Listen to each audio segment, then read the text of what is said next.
Morning. Peppa sits in front of the screen, her eyes red. The world outside the window doesn't exist. Mummy Pig calls her for breakfast, but Peppa doesn't hear. The game is more important. Daddy Pig tries to turn off the device, but Peppa growls. The screen glows ominously. George tries to play with her, but Peppa pushes him away. Friends are forgotten. She sees only pixels, reality is distorted. The digital world consumes her. Her fingers move quickly, buttons click. The game controls her. Peppa's dreams are filled with levels and bonuses. She can't wake up. Voices from the game whisper her name. They call her deeper. Peppa feels hungry, but food seems tasteless. Virtual food. She feels tired, but she can't stop. The addiction is strong. Her body aches, but she doesn't notice the pain of the real world. The sun sets, but Peppa doesn't see. Time disappears. Parents try to talk, but their words are noise. She doesn't hear them. She sees herself in the game. Her avatar is strong. Reality is weak. Shadows on the walls move. They look like enemies. Danger is everywhere. Peppa tries to exit the game, but she can't. She's trapped. The screen flickers. Her eyes hurt. Her vision deteriorates. She falls. Her strength leaves her. The game continues without her. Voices from the game laugh at her. She lost. Disappears, consumed by the screen. A light remains. Peppa and George were playing in their room. George was sitting on the bottom bunk of a bunk bed looking at his car, and Peppa was on the top bunk drawing. Mummy Pig was cooking, and Daddy Pig was reading the newspaper. Suddenly, the telephone rang. Mummy Pig picked up the phone, and her face darkened. She spoke quietly. The conversation ended, and Mummy Pig went over to Daddy Pig. They exchanged worried looks. Peppa came down and came over to them. "What's wrong?" Peppa asked. Mummy Pig hugged her, but there was no warmth in her embrace. "It's okay, dear, just problems at Daddy Pig's work," she said, but her eyes said otherwise. Daddy Pig became withdrawn. His laughter disappeared, and his eyes became empty. He sat for hours staring at one point. George began to change too. He stopped playing with his cars and just sat next to Daddy Pig, mimicking his movements. Peppa felt fear creeping up on her. She tried to talk to Susie Sheep, but she just waved him away. Pedro Pony and Rebecca Rabbit seemed distant too. One evening, as Peppa lay on her top bunk, she heard strange sounds coming from her parents' room. It was a low, monotonous whispering that seemed to penetrate the walls. She went downstairs and to the door. The whispering grew louder, and Peppa could make out individual words. They were instructions, repeated over and over.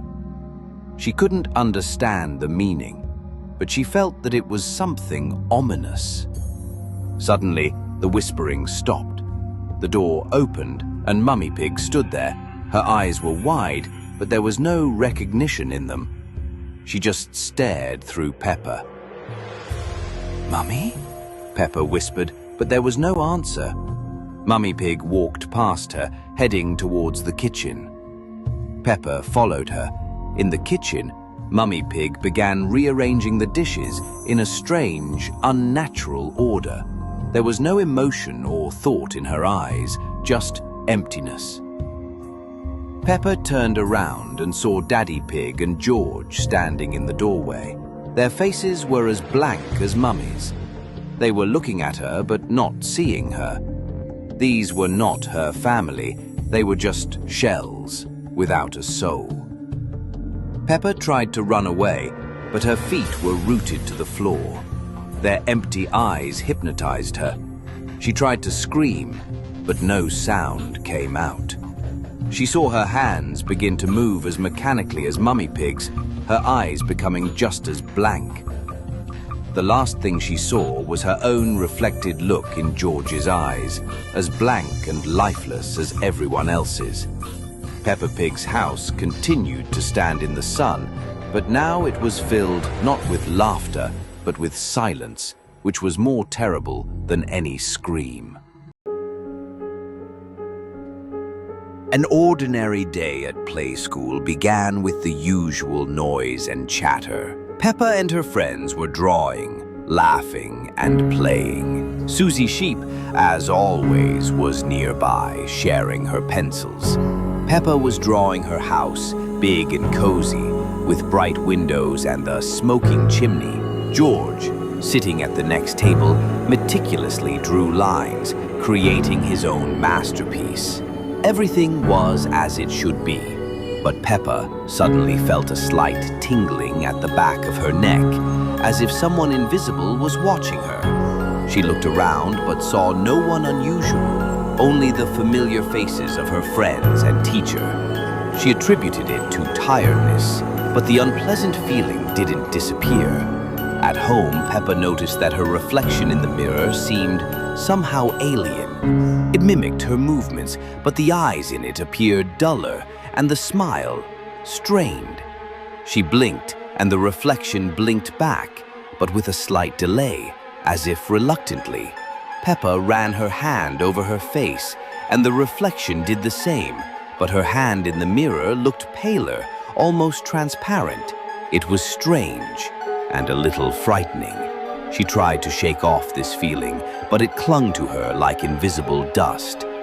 She started looking in mirrors more often, trying to catch this subtle difference, but each time her reflection seemed either normal or alien again. Mummy Pig and Daddy Pig noticed that Peppa had become thoughtful and often stared at herself in the mirror for a long time. They tried to talk to her, asking if everything was all right, but Peppa just waved them off, saying everything was fine. She couldn't explain her feelings to them, as it would sound too strange. How to tell them that your own reflection is becoming alien?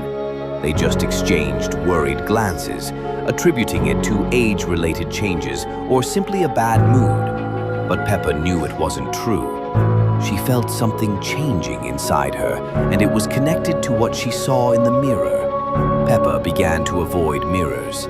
She tried not to look at her reflection, but it seemed to haunt her. In shop windows, in puddles after the rain, even in George's eyes. Everywhere she saw this barely noticeable, yet so frightening difference. Her reflection became more and more detached, its smile more and more empty. Sometimes it seemed to her that it was looking at her reproachfully, as if accusing her of something. It was unbearable. One morning, Peppa woke up feeling unusually light.